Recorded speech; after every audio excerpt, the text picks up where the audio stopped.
ونعوذ بالله من شرور أنفسنا ومن سيئات أعمالنا من يهده الله فلا مضل له ومن يضلله فلا هادي له ونشهد أن لا إله إلا الله وحده لا شريك له ونشهد أن سيدنا وسندنا ومولانا محمدًا عبده ورسوله صلى الله تعالى عليه وعلى آله وأصحابه وبارك وسلم تسليما كثيرا كثيرا. أما بعد فأعوذ بالله من الشيطان الرجيم. بسم الله الرحمن الرحيم. محمد رسول الله والذين معه أشداء على الكفار رحماء بينهم صدق الله مولانا العظيم. محترم سامعین کرام، یہ حج کا مہینہ چل رہا ہے جس کو ہم ذوالحج کہتے ہیں۔ اس مہینہ میں خلفائے راشدین میں سے حضرت عثمان غنی رضی اللہ عنہ کی شہادت ہوئی ہے۔ مجھے یہ آج تک یہ خیال آتا تھا کہ عالم اسلام اتنا مضبوط ہو چکا تھا، پھر باغیوں نے حضرت عثمان غنی کو کیسے شہید کر دیا؟ تو اس کی وجہ یہی بنی تھی کہ حج تھا، مسلمان فوجیں جو تھیں وہ محاذوں پر جنگ لڑ رہی تھی۔ حضرت عثمان غنی رضی اللہ عنہ کے زمانے میں عالم اسلام بہت پھیل گیا تھا، ادھر سے کابل تک پہنچ گیا تھا اور ادھر سے تیونس تک پہنچ گیا تھا۔ اگر کابل سے تیونس کا ہوائی جہاز کا سفر کرے نا تو کم سے کم 14-15 گھنٹے لگتے ہیں۔ عالم اسلام اتنا پھیل گیا تھا۔ مسلمان مجاہد سارے محاذوں پر تھے اور مدینہ میں بڑے اکابر صحابہ سارے حج پر تھے۔ بڑے اکابر صحابہ سارے کہاں تھے؟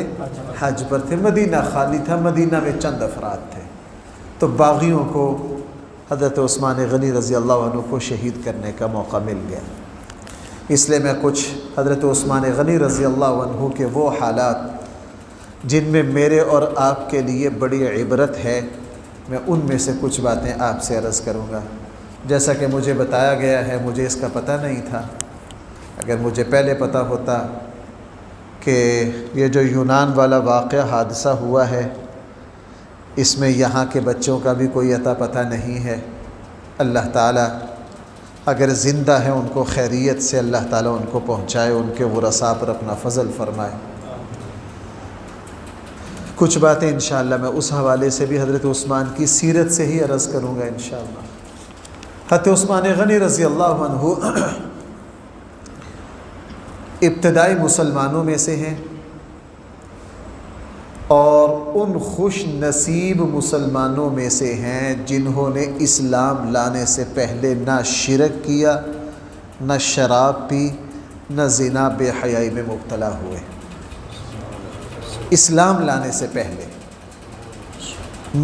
مکہ میں ایسے گنے چنے لوگ تھے، چونکہ ان کے یہاں جب تک شراب نہ پی لی جاتی تھی کھانا ہضم نہیں ہوتا۔ حضرت عمر نے خود فرمایا کہ ہم جب تک شراب نہیں پی لیتے تھے ہمارا کھانا نہیں ہضم ہوتا۔ فطری طور پر حضرت عثمان غنی کی فطرت اللہ نے ایسی پاکیزہ بنائی تھی، اسلام لانے سے پہلے نہ شرک کیا، طبیعت نہیں مانتی تھی کہ ان پتھروں کو پوجے، نہیں کرتے تھے، اور بے حیائی سے بڑی نفرت کرتے تھے۔ اس لیے حدیث میں کیا ہے، حضور نے فرمایا، حضرت عائشہ کی روایت ہے کہ حضرت عثمان سے آسمان کے فرشتے بھی حیا کرتے ہیں۔ اسلام لانے سے پہلے ہی اتنے باحیا تھے، اور کبھی شراب، ان کے یہاں شراب چلتی تھی بہت، لیکن شراب تو مدینہ جا کے بہت بعد میں حرام ہوئی نا، حضرت عثمان غنی نے کبھی شراب کو ہاتھ نہیں لگایا۔ ابتدائی مسلمان ہیں، اور قرآن کا فیصلہ یہ ہے کہ جو شروع کے مسلمان ہیں نا، قرآن ان کی بڑی فضیلت بیان کرتا ہے۔ یہ مردوں میں سے چوتھے یا پانچویں نمبر کے مسلمان ہیں۔ یہ بہت بڑا اعزاز ہے مردوں میں سے۔ ان سے پہلے مردوں میں صرف صدیق اکبر، حضرت علی، زید بن حارثہ۔ کتنے بندے مسلمان ہوئے تھے؟ 3، حضرت علی، زید بن حارثہ رضی اللہ عنہ، اور سیدنا صدیق اکبر رضی اللہ عنہ۔ چوتھے نمبر میں حضرت عثمان غنی مسلمان ہوئے، اور حضرت عثمان غنی رضی اللہ عنہ جو ہیں، یہ رسول اللہ صلی اللہ علیہ وسلم سے پہلے بھی ان کی رشتہ داری تھی، بعد میں تو حضور کے داماد بنے، جس کا میں ذکر کروں گا۔ حضرت عثمان غنی رضی اللہ عنہ کی جو نانی ہے وہ رسول اکرم صلی اللہ علیہ وسلم کی سگی پھوپھی ہیں۔ حضرت عثمان غنی رضی اللہ عنہ کی جو نانی ہیں وہ رسول اللہ صلی اللہ علیہ وسلم کے بھائی کیا ہیں؟ سگی پھوپھی ہیں۔ ابتدائی مسلمان ہیں، اور رسول اللہ صلی اللہ علیہ وسلم کے ساتھ انہوں نے تقریباً ہر قربانی، ہر مصیبت میں رسول اللہ صلی اللہ علیہ وسلم کے ساتھ شریک رہے۔ اللہ نے ان کو بڑی فضیلتیں دی۔ مکی زندگی میں اسلام لائے، تکلیفیں اور آزمائشیں دیکھی انہوں نے، اور ان کے نکاح میں رسول اللہ صلی اللہ علیہ وسلم کی بیٹی تھی، انہوں نے آپ علیہ السلام نے جو پریشانیاں مصیبتیں مکہ میں جھیلی، حضرت عثمان نے بھی جھیلی۔ مشہور واقعہ ہے، آپ کو پتہ ہے جس وقت رسول اللہ صلی اللہ علیہ وسلم کی نبوت کا 4تھا سال تھا، حضور علیہ السلام کو حکم دیا گیا، نبی جی وَأَنذِرْ عَشِيرَتَكَ الْأَقْرَبِينَ، اب اپنے قریبی رشتہ داروں کو سب کو اللہ سے ڈرائیے، نبوت کا اعلان کیجیے۔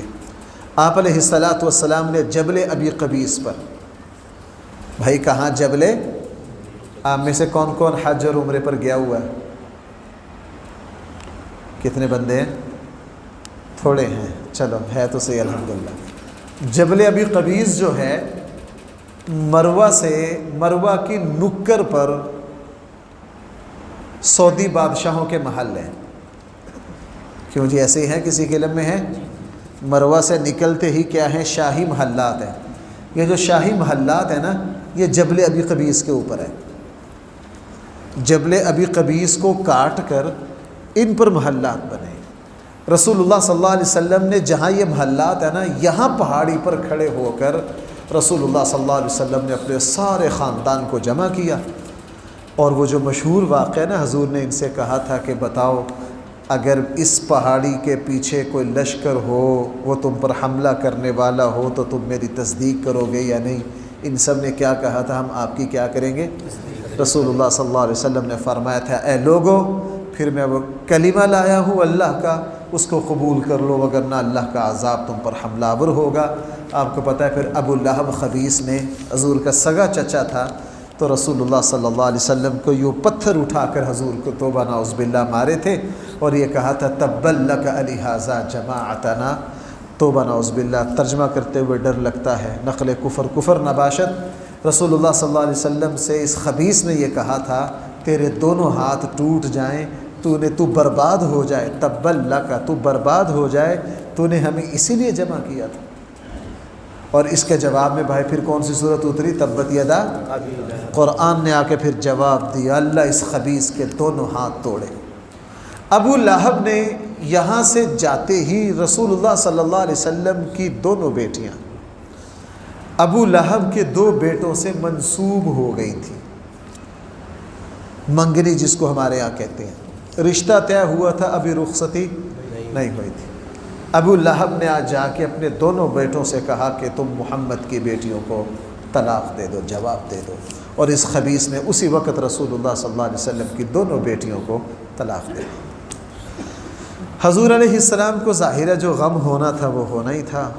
حضرت عثمان غنی رضی اللہ عنہ کو پتہ چلا، حضرت عثمان غنی رسول اللہ صلی اللہ علیہ وسلم کی خدمت میں حاضر ہوئے، چونکہ حضور کے رشتہ دار بھی تھے۔ میں نے ابھی بتایا حضرت عثمان غنی کے جو نانی ہے وہ رسول اللہ صلی اللہ علیہ وسلم کی سگی پھوپھی ہے۔ تو حضور کی خدمت میں حاضر ہوئے، اللہ کے نبی میں آپ کی بیٹی سے نکاح کے لیے حاضر ہوں۔ چونکہ حضرت عثمان غنی خوبصورت بڑے تھے، مالدار بڑے تھے، اور مکہ میں ان کا ایک نام ہے، مکہ کے جو 7-8 بڑے مالدار تھے نا، حضرت عثمان غنی ان میں سے تھے۔ تو رسول اللہ صلی اللہ علیہ وسلم نے ان کے نکاح میں اپنی بیٹی حضرت رقیہ دے دی۔ اتنا آپ میں سے ہر کوئی جانتا ہے کہ رسول اللہ صلی اللہ علیہ وسلم کی 2 بیٹیاں ان کے نکاح میں ہیں۔ کتنی بیٹیاں؟ 2 بیٹیاں۔ حضرت رقیہ ان کے نکاح میں آئیں، لمبا عرصہ حضرت عثمان غنی کے ساتھ حضرت رقیہ ہی نے گزارا۔ ہجرت ہو گئی، مدینہ چلے گئے۔ جس دن غزوہ بدر کے لیے نکلنا تھا حضرت رقیہ بیمار ہو گئی۔ حضرت عثمان غنی بھی جنگ میں ساتھ نکلے۔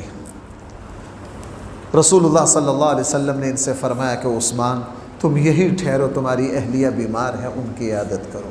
حضرت عثمان ٹھہر پڑے۔ اللہ کے نبی بدر چلے گئے، اور بدر میں اللہ تعالیٰ نے کافروں کو بدترین شکست دی اور مسلمانوں کو فتح دی۔ اور جس وقت غزوہ بدر نے فتح دی تو پیچھے سے ان کی رسول اللہ صلی اللہ علیہ وسلم کی بیٹی حضرت رقیہ کا انتقال ہو گیا، اور حضرت عثمان غنی بہت غمزدہ تھے۔ جنت البقیع میں حضرت رقیہ کو دفن کر کے قبر پر مٹی ڈال رہے تھے کہ ادھر سے مدینہ میں زید بن حارثہ حضور کی اونٹنی پر بدر کی فتح کی خوشخبری لے کر آ رہے تھے۔ مدینہ میں یہ دونوں ملی جلی کیفیتیں جمع ہو گئی۔ بھائی ذرا میری بات پر توجہ رکھنا، ملی جلی کیفیت تھی، ادھر سے بدر کی خوشی اور ادھر سے رسول اللہ صلی اللہ علیہ وسلم کی بیٹی کو کیا کر رہے ہیں؟ دفن کر رہے ہیں۔ رسول اللہ صلی اللہ علیہ وسلم واپس تشریف لائے، آپ اپنی بیٹی کے تدفین میں شریک نہیں ہو سکے۔ حضور علیہ السلام جب واپس تشریف لائے تو حضرت عثمان غنی غمزدہ رہتے تھے بہت۔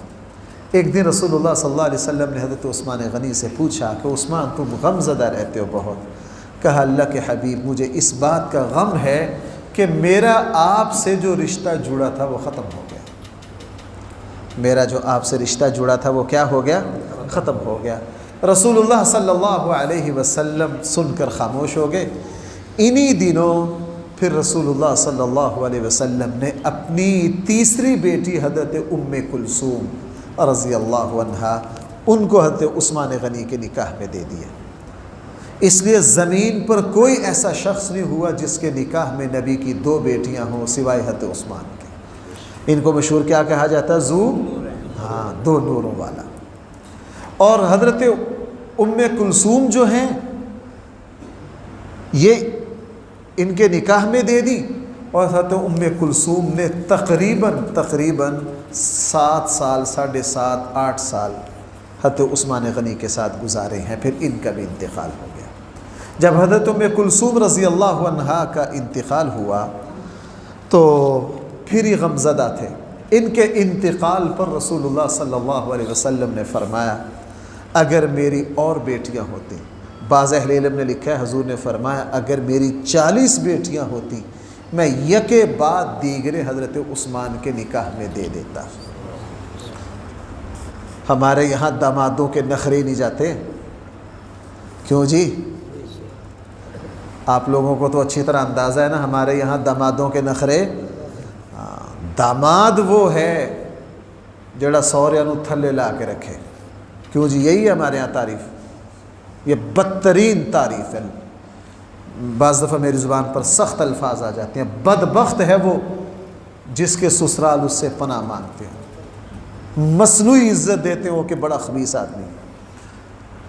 بہترین داماد وہ ہے کہ اس کے سسرال کہتے ہوں۔ میں نے ایک صاحب کو دیکھا اس نے مجھے کہا مجھ سے میرے 4 بیٹے ہیں، میرا 1 داماد ہے، لیکن قسم کھا کے کہتا ہوں میرا 1 داماد میرے 4 بیٹوں سے اچھا ہے۔ میں کہا واہ، میرا داماد میرے 4 بیٹوں سے۔ اب رسول اللہ صلی اللہ علیہ وسلم کیا فرما رہے ہیں؟ دوسری بیٹی کے فوت ہونے کے بعد اگر میری کئی بیٹیاں ہوتی میں یکے بعد دیگرے، کیوں؟ جب حضرت ام کلثوم کا نکاح ہوا نا حضرت عثمان غنی سے، دوسری بیٹی تھی، دوسرے تیسرے دن حضرت عثمان غنی رضی اللہ عنہ اور بیٹی کے گھر اللہ کے نبی تشریف لائے، تیسرا چوتھا دن تھا، دیکھا کہ حضرت ام کلثوم جو ہیں وہ لوٹے کے پانی سے حضرت عثمان غنی کے سر کے بال دھلوا رہی ہیں۔ کیا کر رہی ہیں؟ رسول اللہ صلی اللہ علیہ وسلم نے دیکھا، دیکھ کے اپنی بیٹی کو پتہ کیا فرمایا؟ بیٹی اپنے شوہر کی خوب خدمت کر، میرے صاحب میری نظر میں یہ بہت بڑی سب سے بڑی فضیلت ہے یہ جو میں بیان کرنے لگا ہوں، شاید آپ کو مزہ نہ آئے لیکن یہ ہے بڑا مشکل۔ حضور نے فرمایا بیٹی سے، بیٹی اپنے شوہر کی خدمت کر، میرے صحابہ میں اخلاق میں سب سے زیادہ مجھ سے مشابہت رکھنے والے یہ۔ کس میں بھائی؟ اخلاق میں اللہ کے نبی کی مشابہت اختیار کرنا، حضور نے فرمایا۔ اس لیے حضرت عثمان سے حضور کو بڑا لگاؤ تھا۔ رسول اللہ صلی اللہ علیہ وسلم نے فرمایا کہ عثمان مجھ جیسا ہے۔ عثمان کیا ہے؟ مجھ جیسا۔ پھر تو ام کلثوم کا بھی انتقال ہو گیا۔ لیکن بھائی ذرا ایک بات سمجھنا، یہ دنیا جو ہے یہ غم کی جگہ ہے۔ آپ کے یہاں بھی یہ حادثہ ہو گیا، 2 بچوں کا پتہ نہیں، اور یہاں ابھی آپ بتایا مجھے اور دیہات بھی، ڈسکا میں، ہمارے ڈسکا کے کسی 19 بچے ہیں 20 بچے ہیں تقریباً، 7-8 تو میرے علم میں ابھی تک آ گئے ہیں۔ ہمارے تحصیل ڈسکا کے جو ہیں وہ 18-20 بچے ہیں۔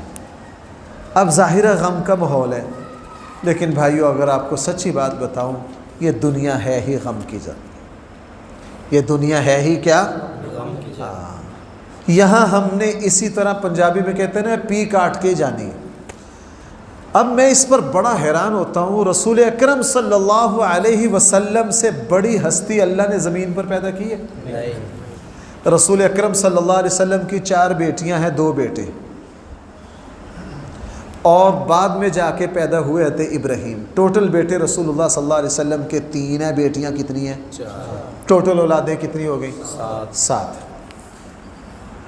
رسول اکرم صلی اللہ علیہ وسلم کے 7 بچوں میں سے 6 بچے تو حضور کی زندگی میں فوت ہو گئے۔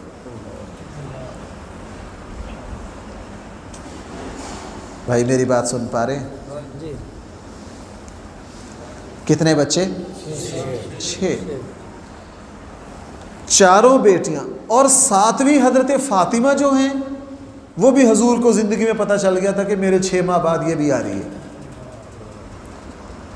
اب گویا کہ میں یوں کہہ سکتا ہوں 7 کے 7 بچے حضور کی، 6 زندگی میں گئے، اور 7ویں کا پتہ چل گیا کہ حضرت فاطمہ، وہ صحیح بخاری میں ہے کہ نہیں، حضرت فاطمہ کو بلایا تھا، کیا کہا تھا؟ میرے خاندان میں سب سے پہلے مجھے، بھئی مشہور ہے کہ نہیں، حدیث ہے، مشہور حدیث ہے۔ تو 7ویں کا بھی پتہ چل گیا کہ 7ویں بھی آ رہی ہے۔ میں حیران ہوتا ہوں بھائیو، وہ جو یہاں کے جو بچے جو جن کا پتہ نہیں چل رہا، اگر ان کے ورثاء موجود ہیں، میری بات پر توجہ رکھو ذرا۔ اللہ کے نبی صلی اللہ علیہ وسلم کو وقتی دکھ ہوا، لیکن نبی سمجھتا ہے کہ ہمارے رہنے کی جگہ دنیا نہیں ہے، ہمارے رہنے کی جگہ جنت ہے۔ ہمیں دکھ ہوتا ہے اور بالکل ہوگا، مجھے بھی ہوگا۔ اللہ کسی پر یہ آزمائش نہ ڈالے، اللہ کسی پر یہ دکھ، ہم کمزور ہیں، لیکن سچ یہ ہے کہ یہ دنیا ہمارے رہنے کی جگہ نہیں۔ میں نے اس پر بہت غور کیا ہے۔ انبیاء علیہ السلام کو آخرت یوں نظر آ رہی ہوتی ہے جس طرح ہمیں یہ دنیا نظر آ رہی۔ حاجی امداد اللہ مہاجر مکی، بھائی میں یہ سنا رہا ہوں، میں اتنے پانی میں نہیں ہوں، میں اس کو مان رہا ہوں کہ دنیا کا غم بہت بھاری ہے۔ اللہ تعالیٰ ان کے ورثاء کو صبر عطا فرمائے۔ حاجی امداد اللہ مہاجر مکی رحمہ اللہ تشریف فرما تھے، پیغام آیا اہلیہ بہت تنگ ہے، دعا کی, اٹھ کے نہیں گئے. تھوڑی دیر میں پیغام آیا کہ جی آپ کی بیوی فوت ہو گیا. کہا الحمدللہ, پھر پڑھا انا للہ. کس نے کہا حضرت الحمدللہ کہہ رہے ہیں اچھا اس قید خانے سے جان چھوٹی, اچھا ہوگا میری بیوی کی اس قید خانے سے, چونکہ حدیث میں اس دنیا کو کیا فرمایا, الدنیا سجن المؤمن وجنت للکافر, یہ دنیا مومن کا قید خانہ ہے, میری اور آپ کی جنت کیا ہے, وہ اللہ کے پاس ہے.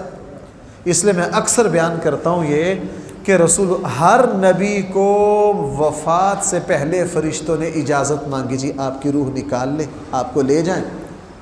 ہر نبی نے کیا کہا کہ نہیں جی میلے پوترا بیانا ہے. ہر نبی نے یہ کہا بھی میرے 40 ایکڑ زمین ہے, میں نے اگلے 15 لینے ہیں پھر جانا ہے. کسی نبی نے کچھ کہا؟ ہر نبی نے کیا کہا, جی جائیں گے چلیں. ہر نبی نے کیا کہا, چلیں. ہر نبی نے کیا کہا, چلیں. چونکہ انبیاء سمجھتے تھے کہ یہ قید خانہ ہے, مصیبت خانہ ہے.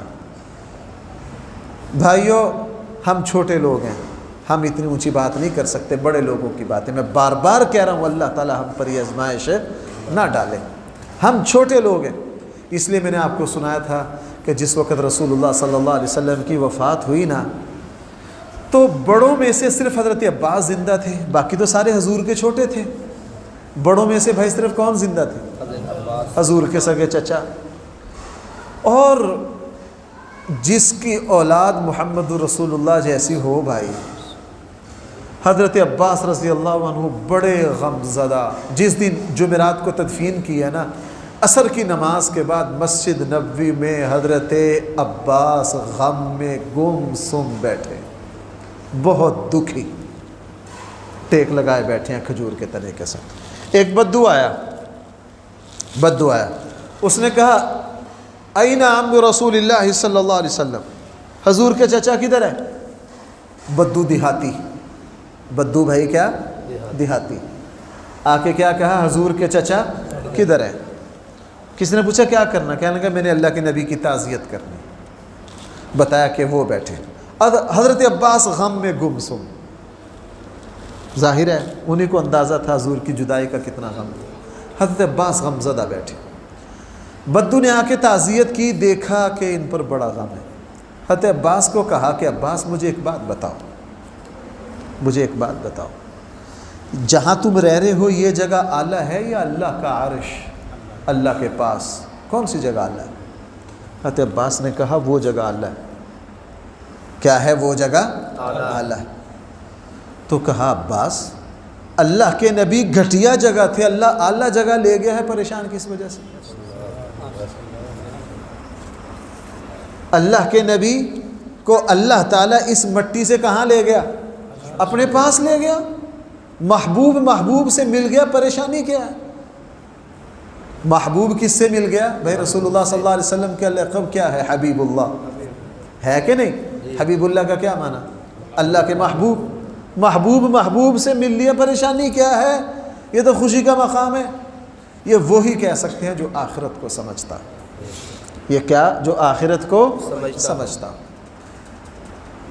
حادثات ہوتے ہیں, خوش نصیب ہو ہیں. میں ایک جگہ تعزیت پر گیا تھا, وہ بھی اسی حادثہ میں وہ بچہ فوت ہوا ہے. تو میں نے وہاں 3-4 باتیں عرض کی, وہ میں یہاں عرض کرتا ہوں. اصل میرا موضوع تو کچھ اور, میں تعزیت ہی کی نیت کی ہے میں نے, چونکہ تعزیت بہت بڑی عبادت ہے. وہاں میں نے 3-4 باتیں عرض کی. میں نے کہا دیکھو حدیث میں ہے کہ جو لوگ پانی میں ڈوب کر دنیا سے رخصت ہوں ان کا حشر کن کے ساتھ ہوگا؟ کن کے ساتھ؟ شہیدوں کے ساتھ, شہداء کے ساتھ ہوتا. اور حدیث میں پتہ کیا آتا ہے؟ ابو داود کی حدیث ہے, شہداء کی جو روحیں ہیں نا, شہیدوں کی جو روحیں ہیں, ابو داود کی حدیث ہے اللہ تعالیٰ نے ان روحوں کو سبز پرندوں میں داخل کر دیتے ہیں. ابو داود شریف میں یہ حدیث ہے. اور وہ سبز پرندے اللہ کے عرش کے سامنے رہتے ہیں, وہاں اڑتے پھرتے ہیں. وہاں کیا کرتے ہیں؟ اڑتے. شہیدوں کی روحیں سبز پرندوں میں اللہ داخل کر دیتے ہیں، اور وہ سبز پرندے بھائی کہاں اڑ رہے ہیں؟ اچھا مجھے یہ بتاؤ، آپ کا رام رائیاں بہتر ہے اللہ کا عرش بہتر ہے؟ کوئی نسبت ہے؟ کوئی نسبت نہیں۔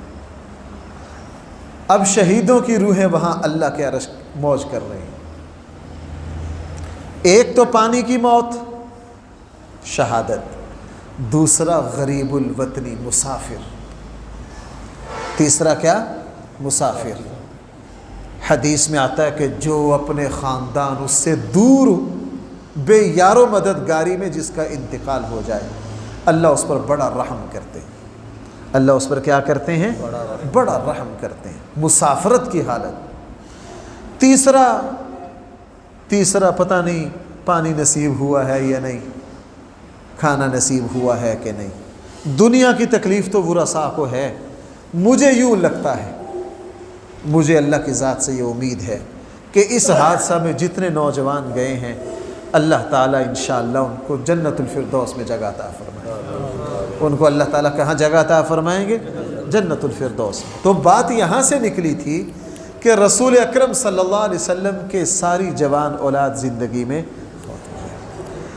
حضرت عثمان غنی رضی اللہ عنہ کو اللہ تعالیٰ نے اور بڑی فضیلتیں عطا کی تھی۔ حضرت عثمان غنی رضی اللہ عنہ نے اسلام میں 3 ہجرتیں کی ہیں، 3 مرتبہ اپنا وطن چھوڑا ہے۔ مکہ سے 2 ہجرتیں کی ہیں بھائی، کدھر؟ حبشہ کی طرف، اور تیسری ہجرت کی ہے مدینہ منورہ کی طرف۔ مدینہ منورہ کی طرف مدینہ منورہ جب آئے تو آپ کو مشہور روایت ہے، صحیح روایت ہے کہ مدینہ منورہ میں صرف ایک ہی کنواں تھا میٹھے پانی کا، اور وہ ایک مسلمان کا تھا۔ روایات 2 طرح آتی ہے، بعض میں ہے کہ ایک یہودی کا تھا، بعض میں جو صحیح روایت ہے وہ یہ کہ ایک مسلمان کا تھا۔ اور وہ کیا کرتا تھا؟ وہ اس میٹھے پانی کے کنواں پر جو پانی وہ بیچا کرتے تھے پیسوں سے۔ صحابہ اکرام کو بڑی تنگی، وہ غربت کا زمانہ تھا، پیسوں سے پانی ملنا۔ رسول اللہ صلی اللہ علیہ وسلم ان کے پاس گئے، ان سے فرمایا اگر تم یہ کنواں غریبوں کے لیے، عام مسلمانوں کے لیے وقف کر دو نا، تو میں تمہیں جنت کی ضمانت دیتا ہوں۔ کس کی ضمانت دیتا ہوں؟ جنت کی۔ لیکن وہ بیچارے غریب آدمی تھے، انہوں نے کہا اللہ کے حبیب میں غریب آدمی ہوں، میرے پورے خاندان کا گزارا اسی آمدن پر ہوتا، میری اور کوئی آمدن نہیں۔ اور اللہ کے نبی نے مجبور نہیں کیا، اور اسلام میں مجبور کرنا بھی نہیں چاہیے۔ اللہ کے نبی نے بالکل مجبور نہیں کیا، اللہ کے نبی واپس آ گئے۔ اس بات کا پتہ چلا حضرت عثمان غنی کو، حضرت عثمان غنی اس کے پاس گئے، انہیں کہا یار یہ کنواں بیچنا ہے؟ نہیں۔ بڑی آفر کی اس کو، 10,000 درہم دیتا ہوں۔ کتنی؟ اس نے کہا نہیں، بڑھاتے رہے یہاں تک کہ 35,000 درہم ریٹ لگا دیا۔ کتنا؟ 35,000 درہم۔ 35,000 درہم جب گئے وہ بندہ حیران ہو گیا، اس نے کہا اچھا جی 35,000 درہم؟ اس نے کہا جی میں بیچتا ہوں۔ حضرت عثمان غنی نے 35,000 درہم اس کے حوالے کیے اور کنواں لے کر آئے، کنواں اپنی ملکیت میں آئے، پھر حضور کے پاس آئے۔ آ کے پتہ کیا عرض کیا؟ یہ لوگ اصل میں آخرت کے حریص تھے، ہم ہیں دنیا کے دھنی، ہم ہیں دنیا کے لالچی۔ بھائی ہم کیا ہیں؟ ہاں دنیا کے لالچی۔ قرآن ویسے ہی نہیں کہہ رہا ان اللہ اشتری من المؤمنین انفسهم واموالهم بان لهم الجنہ، جنت وصل یہ خرید گئے۔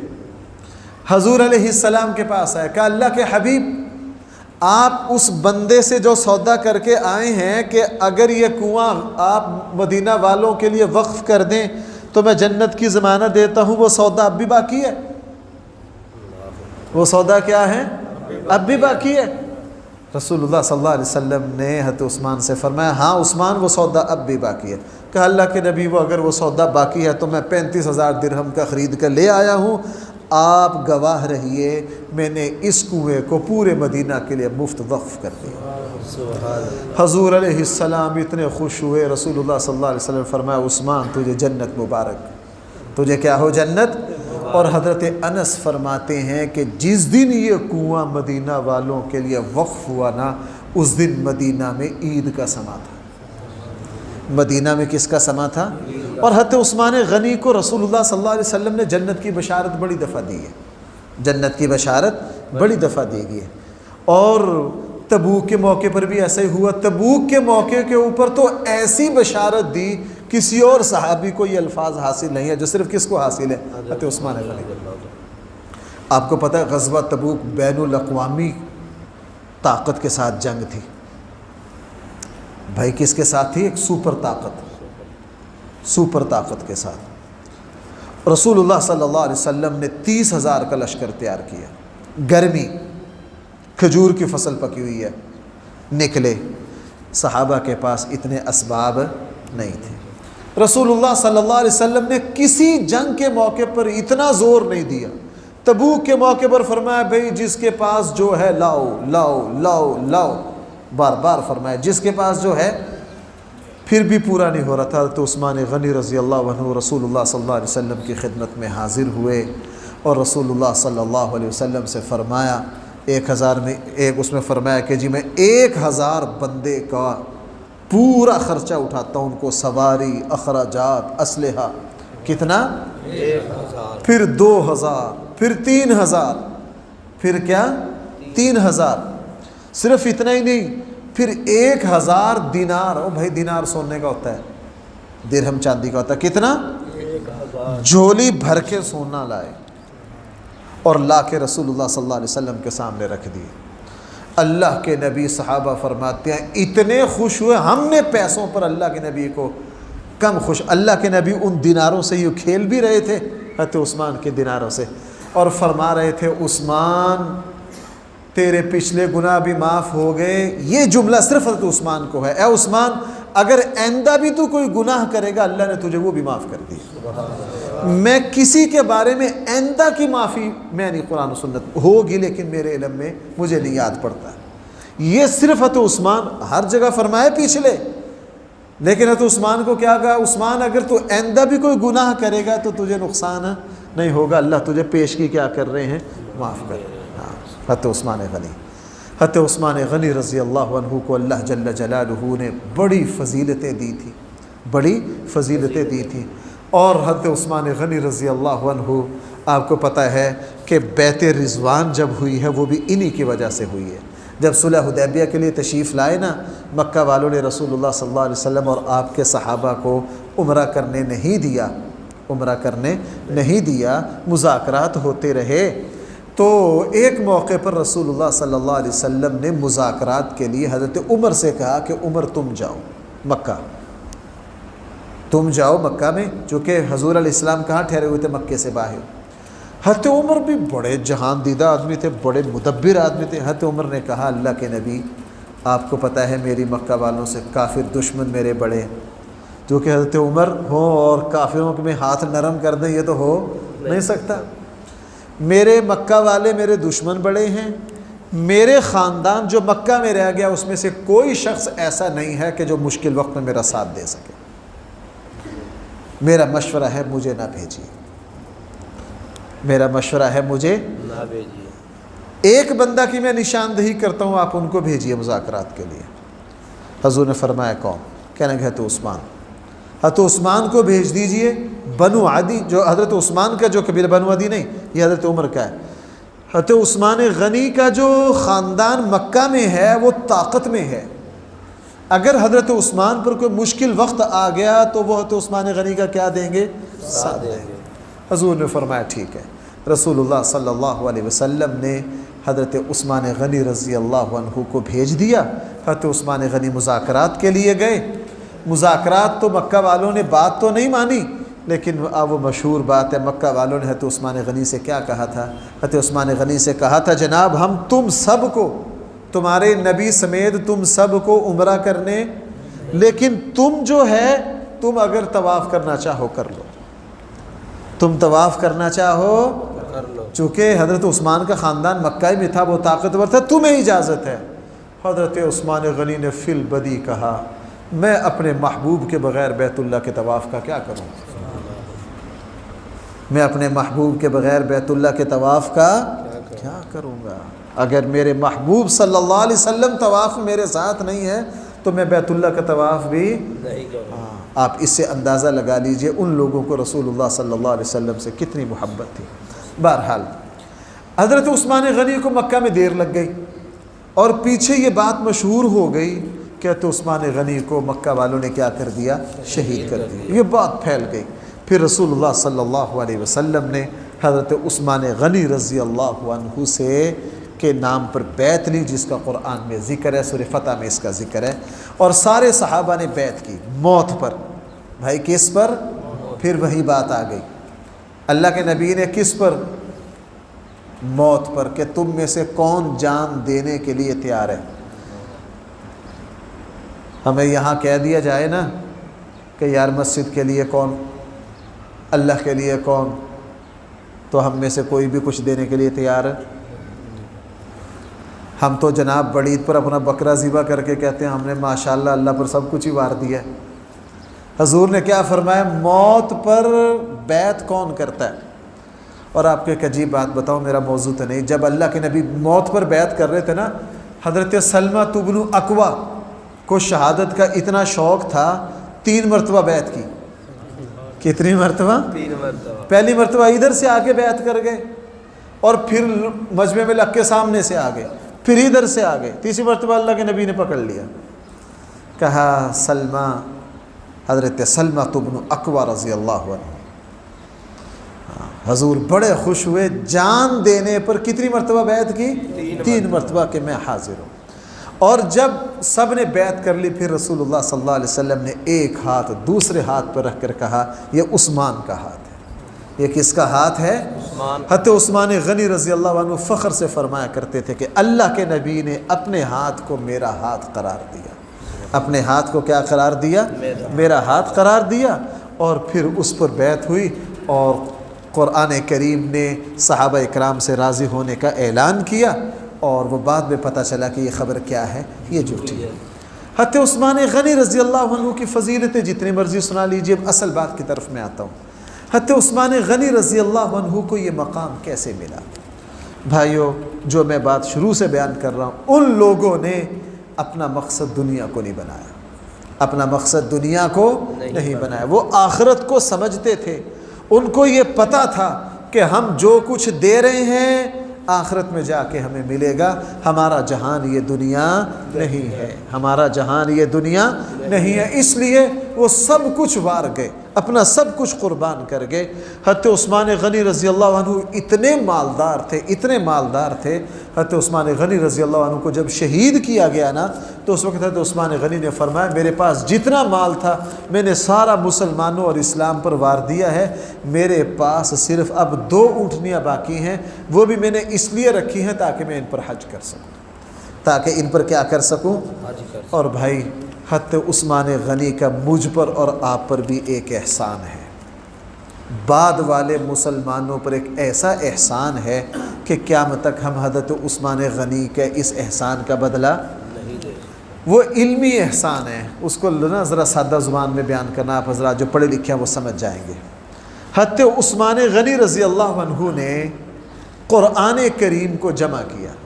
قرآن کریم کو کیا کیا؟ جمع کیا۔ اتنا تو آپ جانتے ہیں، حضرت عثمان غنی نے خط عثمانی پر قرآن لکھوایا۔ یہ ایک بڑی ٹیکنیکل سی بات ہے، شاید آپ لوگ اتنا نہ سمجھیں۔ بھائی اگر میں تھوڑا سا بیان کروں سمجھ جائیں گے؟ کوشش کریں تھوڑا سا، اس سے اندازہ ہوگا کہ عثمان غنی نے خیر خدمت انجام دی۔ عربی رسم الخط جو ہے نا، آپ کو پتہ ہے یہ خط بدلتے رہتے ہیں۔ انگلش کے کتنے انداز ہیں جی لکھنے کے؟ بہت سارے ہیں، ہے کہ نہیں؟ اس طرح برطانیہ کی اور ہے، امریکہ کی اور ہے۔ اور پہلی جو آسمانی کتابوں میں جو تبدیلیاں ہوئی ہیں نا، وہ لکھنے کے انداز کے بدلنے سے ہوئی ہیں۔ رسم الخط بدلتا رہتا تھا، رسم الخط بدلتا رہتا تھا۔ حضرت عثمان غنی رضی اللہ عنہ نے جب قرآن لکھوایا نا، تو ایک خط مقرر کر دیا۔ ایک خط کیا کر دیا؟ اس کو کیا کہتے ہیں؟ رسم عثمانی۔ آپ نے دیکھا قرآن کریم کے اوپر لکھا ہوتا ہے مصحف عثمانی، بھائی لکھا ہوتا ہے کہ نہیں؟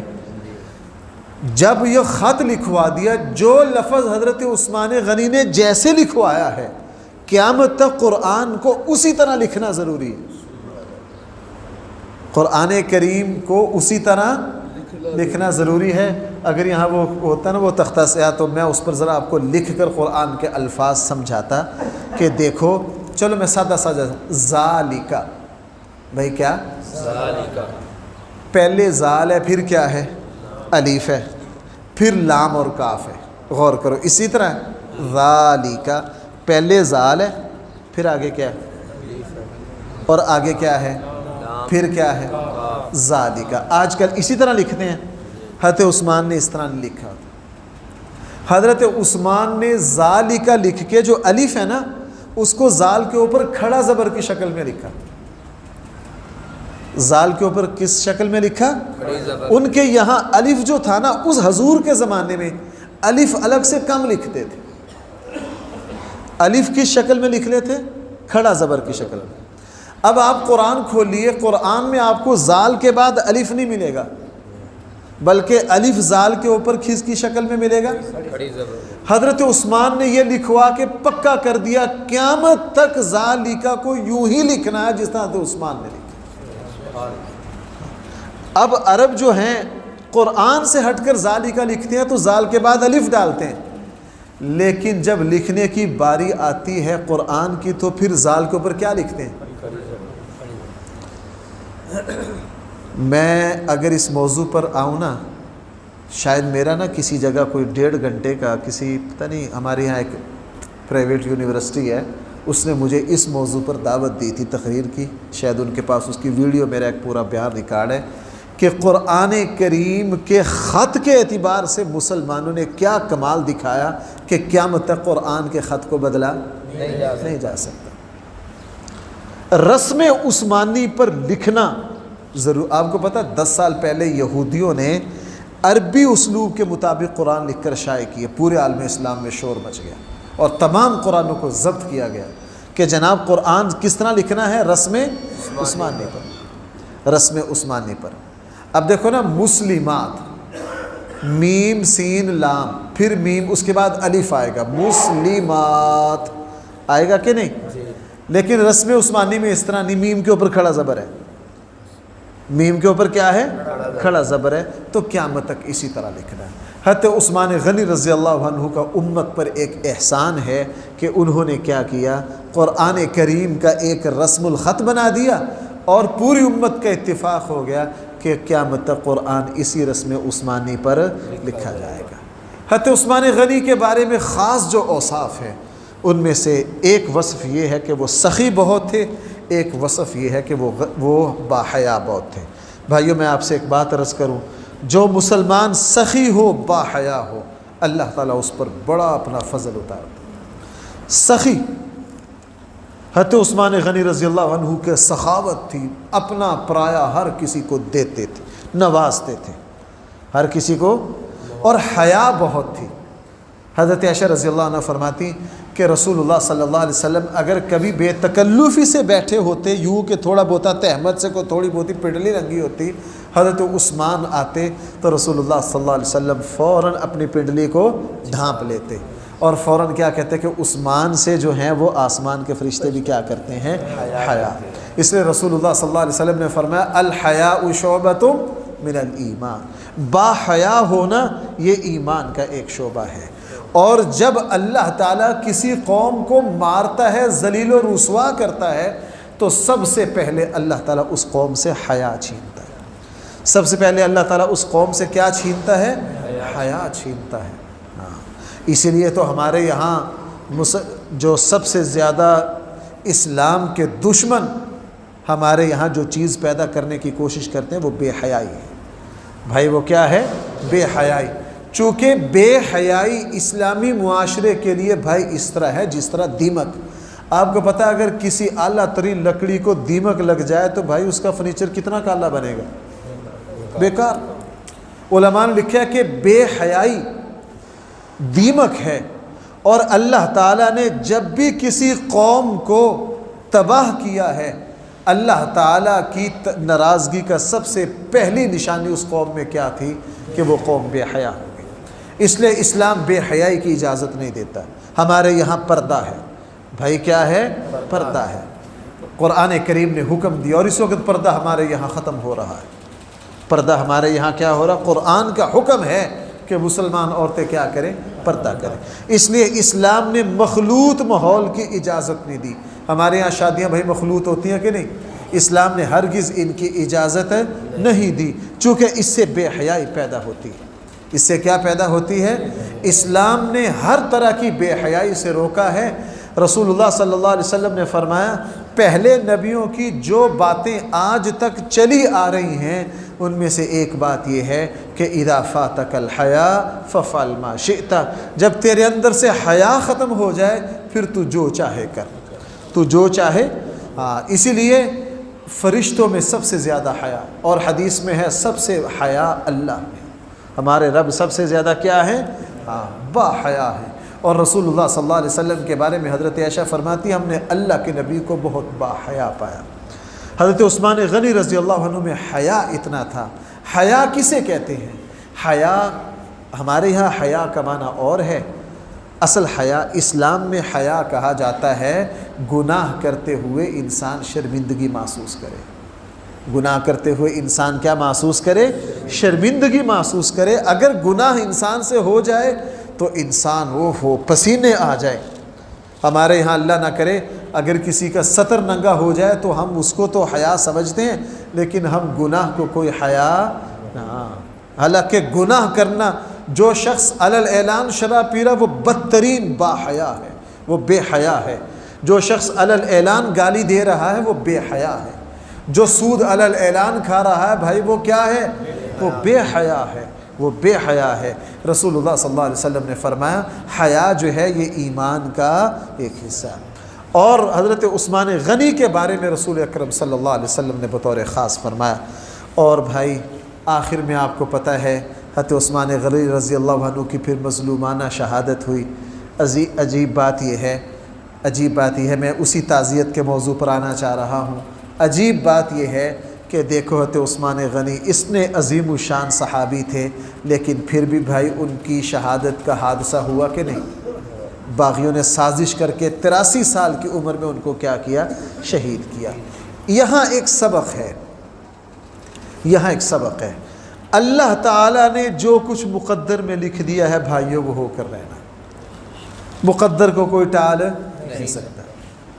آج ہم کہتے ہیں، جہاں میں بتا رہا ہوں نا کہ یہ یونان والے معاملے میں تعزیت کے لیے گیا تو وہ ان کے جو والد نے بھیجا وہ بیچارے بار بار مجھے مفتی صاحب کاش میں ایسا نہ کرتا، کاش میں ایسا نہ کرتا۔ میں نے اسے کہا جناب یہ بندے کے اختیار میں نہیں، یہ راز کس کے پاس ہے؟ یہ اللہ کے پاس ہے۔ وہ اصل میں وہاں بھیجا تھا چچا نے، خاندان کے سربراہ ہیں چچا، وہ بہت پریشان تھے، بہت دکھی تھے، کہنے لگے مفتی صاحب یہ میں نے بھیجا، کاش میں ایسا نہ کرتا۔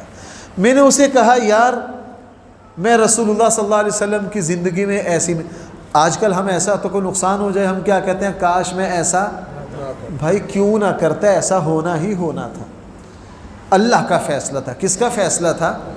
رسول اکرم صلی اللہ علیہ وسلم کے پاس چند لوگ آئے، مکار خبیث، آ کر جھوٹ بول کر کیا کہا اللہ کے نبی ہمارا سارا قبیلہ مسلمان ہو گیا ہے، اپنے کچھ صحابہ کو بھیج دیجئے کہ وہاں جا کر میں ہمارے پورے خاندان قبیلہ کو اسلام سکھائیں، قرآن سکھائیں۔ بھائی کس کے پاس آئے؟ اللہ کے نبی سے زیادہ کوئی عقل مند ہے؟ اللہ کے نبی سے زیادہ کوئی سمجھدار ہے؟ رسول اللہ صلی اللہ علیہ وسلم نے اپنے صحابہ میں سے 40 وہ جو بڑے بڑے عالم اور فاضل اور قاری تھے 40 صحابہ بھیجے۔ بھائی کتنے؟ 40۔ ان بغیرتوں نے، خبیثوں نے 40 صحابہ کو لے گئے، پیچھے سازش تھی، بیر معونہ پر جا کر ایک کنواں ہے وہاں جا کے رسول اللہ رات کو سوئے پڑے حضور کے 40 صحابہ کو شہید کر دیا۔ بیر معونہ کا مشہور واقعہ ہے، حدیث کی تقریباً ساری کتابوں میں، صحیح بخاری میں بھی اس کا ذکر آتا ہے، صحیح مسلم میں بھی آتا ہے۔ اللہ کے نبی کے کتنے صحابہ کو؟ 40۔ دو بچے بعد میں وہ بھی شہید ہو گئے۔ اللہ کے نبی کو اتنا صدمہ ہوا رسول اکرم صلی اللہ علیہ وسلم نے 40 دن فجر کی نماز میں بد دعا کی، قنوت نازلہ پڑھی، بد دعائیں کی۔ بھائی کتنے دن؟ 40 دن۔ 40 دن۔ اب اللہ کے نبی بھی یہ کہہ سکتے تھے کاش میں نہ بھیجتا، کیوں بھائی کہہ سکتے تھے کہ نہیں؟ کاش میں، وہ جو دوست جو میں جہاں افسوس کے لیے گیا تھا وہ روئی جا رہے تھے، مفتی صاحب کاش میں نہ بھیجتا۔ میں نے کہا یار آپ کیوں نہ بھیجتے؟ یہی علامتیں ہیں اس بات کی کہ ہم عاجز ہیں۔ ہم کیا ہیں؟ عاجز ہیں۔ ہاں ہم عاجز ہیں۔ ہمارے دائیں بائیں میرے اور آپ کے ایسے حالات ہیں جو اس بات کی دلیل ہیں۔ میں ابھی اسی ہفتے میں اپنے صبح کے درس میں کہہ رہا تھا، میں نے کہا یار پوری کائنات میں اگر اللہ کے علاوہ کسی کو خدا ہونے کا حق ہے نا تو وہ مجھے اور آپ کو ہے۔ سمجھنا میری بات، اس ایسے کفر کا فتویٰ نہ لگا دینا، سمجھنا، میں سمجھانے کے لیے کہہ رہا ہوں۔ اگر ہم دین کو ایک طرف کر دیں، دین کو کیا کر دیں، عقلی طور پر دیکھیں تو اس کائنات کا خدا اور مالک کس کو ہونا چاہیے؟ انسان کو۔ بھائی کس کو ہونا چاہیے؟ کہ کھوتے کو ہونا چاہیے؟ بھائی عقل میں سب سے آگے کون ہے؟ انسان۔ تدبیر میں، نظام چلانے میں سب سے زیادہ ماہر کون ہے؟ تو کس کو خدا ہونا چاہیے؟ انسان کو۔ اگر ہم دین کو ایک طرف کر دیں، عقلی طور پر دیکھیں تو خدا کسے ہونا چاہیے؟ مجھے اور آپ کو ہونا چاہیے۔ لیکن ہم جو اس کائنات میں سب سے زیادہ سمجھدار ہیں، ہماری حالت یہ ہے، ہماری عاجزی یہ ہے، ہماری بے بسی یہ ہے کہ ہم ایک کام کرنا نہیں چاہتے، کر جاتے ہیں، نقصان ہوتا ہے، پھر کہتے ہیں کاش نہ۔ یہ ہماری بے بسی ہے کہ نہیں؟ ہماری بے بسی دیکھو یار، ہم اپنے بالوں کو سفید ہونے سے روک سکتے ہیں؟ نہیں۔ اس چودھری سے کہو کہ جناب اپنے بال سفید نہ ہونے دے، کوئی روک سکتا ہے؟ دنیا میں بڑے سے بڑا کسی ماہر سے کہو، بڑے سے بڑے بادشاہ سے کہو جناب اپنی عمر کو روک کر دکھاؤ، کیوں بھائی؟ کوئی عمر روک لے گا؟ نہیں۔ ہم نے عمر کیا رکنا ہے؟ جاتے جاتے پاؤں پھسل جائے اپنے آپ کو نہیں روک سکتے، کیوں بھائی پاؤں پھسل جائے کو روک سکتا ہے؟ سوال ہی پیدا نہیں ہوتا۔ ہم تو اتنے کمزور ہیں، پاؤں الجھ جائے دھڑم سے جائیں اپنے آپ کو نہیں سنبھال سکتے، اپنے سفید ہوتے ہوئے بالوں کو نہیں روک سکتے، اپنی عمر کو روک نہیں سکتے۔ ہمارے پیارے ہمارے ہاتھوں سے نکل کر قبروں میں چلے گئے، ہم ان کو بچا نہیں سکے۔ خود پیسے جمع کروا کے ہم نے موت خریدی۔ ہم جب اس کائنات میں عقلی طور پر سب سے زیادہ باشعور اور باعقل مخلوق ہیں، جب ہماری عاجزی بے بسی کی یہ حالت ہے تو باقی مخلوق کا خود اندازہ لگا لو۔ جب ہم سب سے بڑے عقل مند ہو کر اتنے بے بس ہیں تو جناب میرا اور آپ کا وجود خود علامت ہے اس بات کی کہ خدائی کا حق ہمیں بھی حاصل نہیں ہے۔ چونکہ عاجز خدا نہیں ہوتا۔ ہم جو اپنے بالوں کو سفید ہونے سے بچا نہ سکیں ہم خدا کی در سے آ گئے، ہم جو اپنی عمر کو سنبھال نہ سکیں ہم خدا کی در سے آ گئے، ہمارے بچے ہمارے سامنے گئے ہم ان بچوں کو موت کے منہ میں جانے سے روک نہیں سکے، ہم خدا کی در سے آ گئے۔ جب ہم خدا نہیں بن سکتے تو جناب اس کائنات میں خدا کوئی اور بھی بن نہیں سکتا۔ خدا تو وہ بنے گا حی القیوم لا تأخذہ سنۃ ولا نوم لہ ما فی السماوات، جو حی ہے، جو قیوم ہے، جس کو نہ نیند آتی ہے، جس کو نہ تھکاوٹ ہوتی ہے اور نہ جس پر کبھی موت آتی ہے، نہ جس پر کبھی بڑھاپا آتا ہے، اس کی شان ہمیشہ سے ہمیشہ ہے۔ اس لیے خدائی جو ہے یہ اسی اللہ کی شان ہے، مجھے اور آپ کو زیب نہیں دیتا، مجھے اور آپ کو زیب نہیں دیتا۔ اس لیے ہم کہتے ہیں کاش میں ایسے نہ کرتا، یہ نہ ہوتا، کاش میں اپنے بچے کو نہ جانے دیتا، کاش میں نے اس ایجنٹ پہ اعتماد کیا۔ بھائی ایسا ہی ہونا تھا، ایسا ہی ہونا تھا، اللہ کا فیصلہ ہے، ایسا ہی ہونا تھا۔ اب سوائے صبر کے کچھ نہیں کر سکتے، سوائے صبر کے کچھ نہیں کر سکتے۔ اللہ تعالیٰ صبر دے۔ اور بھائی اگر آپ ناراض نہ ہوں تو ایک کڑوی بات بھی ہے، میرا دل نہیں کر رہا لیکن نصیحت ہے آپ سے عرض کروں۔ بھئی آپ ناراض تو نہیں ہوں گے؟ دیکھو بھائیو، قناعت کرنا سیکھو۔ کیا کرو؟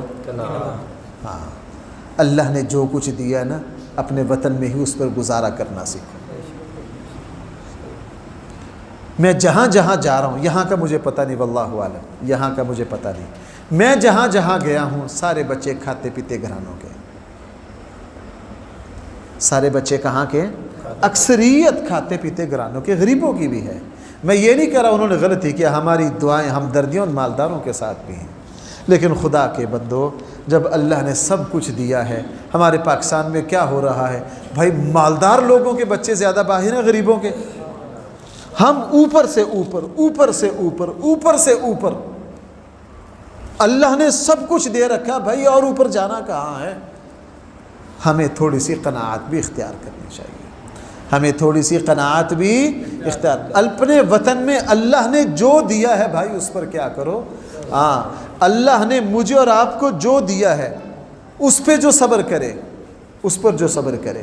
میں آپ کو سچ بات بتاؤں، کئی سال پہلے، بہت سال پہلے میرا صبح کا درس ہوتا ہے تو ایک کویت کی جماعت آئی ہوئی تھی، اس میں عرب علماء تھے، اس میں عرب تھے، ایک عرب بہت مالدار تھے، وہ کئی فیکٹریوں کے مالک تھے۔ وہ ترجمان سے عربی میں درس کا ترجمہ کرواتے، میرا درس سنتے۔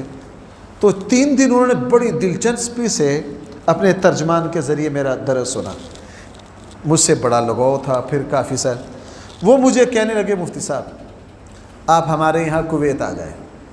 کہاں آ جائیں؟ کویت آ جائیں۔ کیوں جی؟ کہنے لگے جی میری ایک فیکٹری ہے، اس میں تقریباً 200، 250، 300 کے لگ پاکستان اور ہندوستان اور بنگلہ دیشی اردو سمجھنے والے، کم سے کم 300۔ آپ اس مسجد ہی میں رہیں، اس مسجد ہی میں رہیں تاکہ آپ کے وہاں اسی طرح درس ہو، اسی طرح جمعہ ہو۔ میں نے صاف صاف کہہ دیا، میں نے کہا یار آپ لوگ ہمیں باہر جانے کا کسی کو اندازہ ہوا نا ملکوں میں؟ آپ میں سے کسی کو تجربہ نہیں ہے؟ وہ بڑا حقیر سمجھتے ہیں، کیا سمجھتے ہیں؟ ہمیں مسکین کہتے ہیں باہر۔ میں نے کہا آپ لوگ حقیر سمجھتے ہو بہت، اس لیے ہم نہیں، سوال ہی پیدا نہیں ہوتا۔ آپ لوگ مجھے وہاں ملازم سمجھو گے، یہاں ڈسکا میں کہیں بھی چلا جاؤں لوگ عزت سے پیش آئیں گے، وہاں تم ہمیں اپنا نوکر سمجھو گے، ملازم سمجھو گے، یہ نہیں ہمیں بارے میں۔ اس نے ترجمان کے ذریعے مجھے کہا مفتی صاحب میں آپ سے وعدہ کرتا ہوں آپ کا پاسپورٹ آپ کے پاس ہوگا، واپسی کی ٹکٹ کے پیسے بھی آپ کے اکاؤنٹ میں ہوں گے، آپ کو اعلیٰ تنخواہ دوں گا، کسی کے وہاں ایسی تنخواہ نہیں ہوگی، آپ کو ساری مراعات حاصل ہوں گی، آپ کو فیملی سمیت وہاں رکھیں، جب آپ کو لگے کہ میں نے کہیں آپ کی عزت کا خیال نہیں کیا واپس آ جائیے، آپ وہاں آ جائیے۔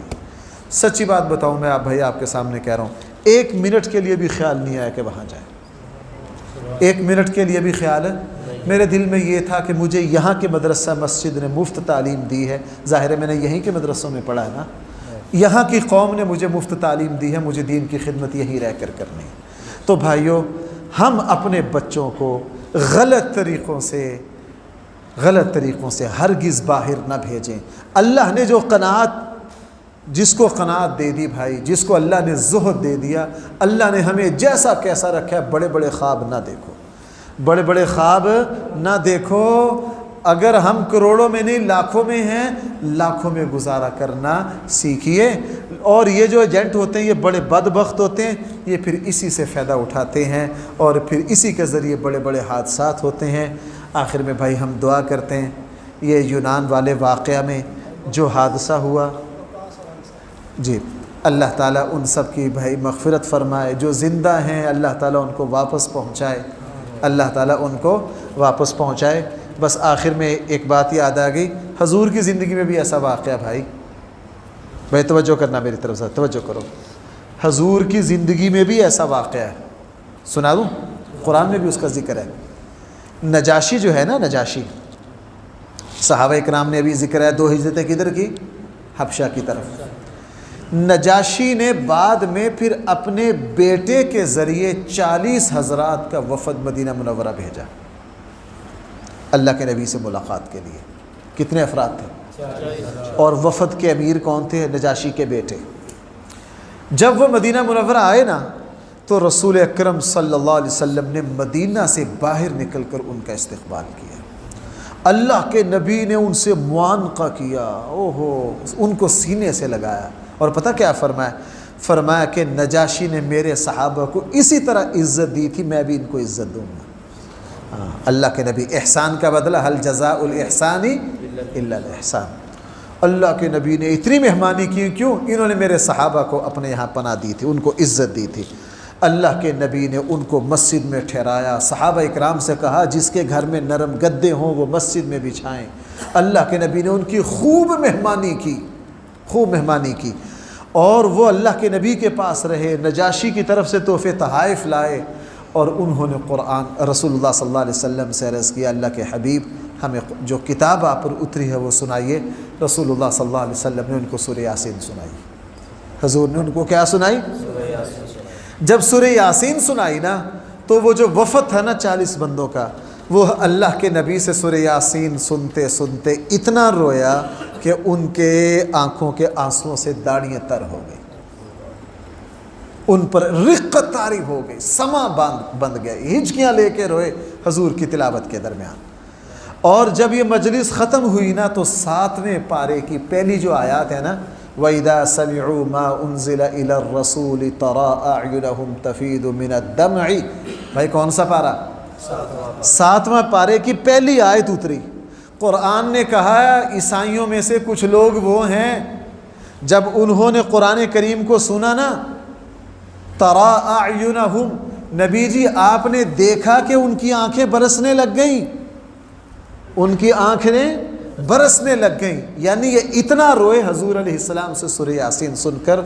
اللہ کے نبی نے بڑی مہمانی کی ان کی، اور یہ وفد جب اللہ کے نبی کے پاس سے ملاقات کر کے کئی دن ٹھہر کے جب واپس جا رہا تھا نا، تو چونکہ جدہ سے کشتی کے ذریعے جانا تھا، تو جب یہ وفد واپس گیا کشتی میں تو طوفان آ گیا، کشتی پانی میں غرق ہو گئی۔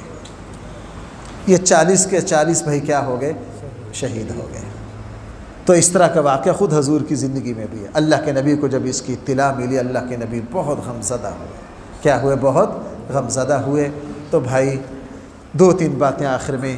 ایک تو ہم قناعت سے کام لیں، مجبوری ہو اپنی بچوں کو باہر بھیجیں، مجبوری نہ ہو تو اونچا سے اونچا مالدار سے مالدار ہونے کے چکروں میں اپنے پیاروں کو باہر نہ بھیجیں۔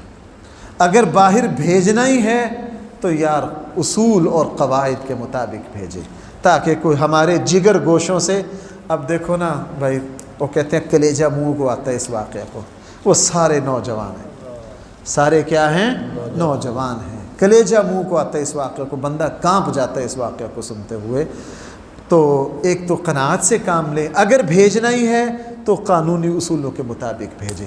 اور تیسرا یہ ہے کہ ہم اس دکھ کو اپنا دکھ سمجھیں، مسلسل دعا کریں، مسلسل کیا کریں؟ دعا کریں کہ اس حادثہ میں جو شہید ہو گئے ہیں اے اللہ ان کو جنت الفردوس میں جگہ عطا فرما، اے اللہ جو ان کے ورثاء ہیں اے اللہ ان کو صبر جمیل عطا فرما، ان کے دلوں کو قرار عطا فرما، ان کے دلوں کو سکون عطا فرما۔ یہ ایسا زخم ہے، اس کو بھرنا کسی بندے اور کسی ڈاکٹر کے بس کا کام نہیں ہے، یہ اللہ ہی ہیں جو ان زخموں کو بھریں گے۔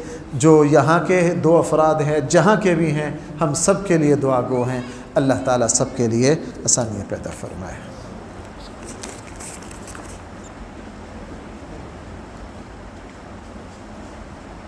اگر ہندی زبان میں مسلمانوں کو جے ماتا دی کہتا ہے، یہی ہے سوال نا؟ ہاں، اس مسئلے کا صحیح جواب ہے یہ لفظ بالکل غلط ہے۔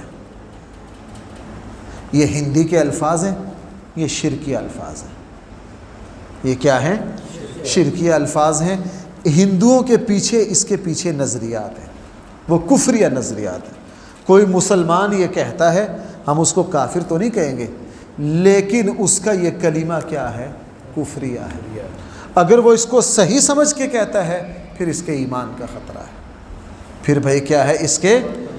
یہ جو بھی مسلمان کہہ رہا ہے اللہ اس بندے کو ہدایت دے، یہ بہت خطرناک ہے۔ آگے بھی اور بھی الفاظ لکھیں، یہ جو ہندی کلمات ہیں ان کے پیچھے مستقل ہندوؤں کا عقیدہ ہے، یہ کفریہ کلمات ہیں، ہمیں یہ کہنے کی اجازت نہیں ہے، ہمیں یہ کہنے کی اجازت نہیں۔ مثلا وہ اپنے خدا کو کیا کہتے ہیں؟ بھگوان، تو ہم اللہ کو بھگوان نہیں کہہ سکتے۔ بھگوان کی تشریح بہت چھوٹی ہے، اللہ بہت اوپر ہے۔ اللہ کیا ہے؟ بہت اوپر ہے۔ میں تو یوں سمجھتا ہوں اللہ کو بھگوان کہنا توہین ہے۔ اللہ کو بھگوان کہنا کیا ہے؟ توہین۔ ہمارے یہاں لفظ خدا بول دیا جاتا ہے، میں مجبوری میں کہتا ہوں، میری عادت نہیں ہے۔ لفظ خدا بھی اللہ تعالیٰ کے اصل کیا ہے بھائی؟ اللہ کو انہی ناموں سے پکارو جو قرآن میں ہے۔ جو کس میں ہے؟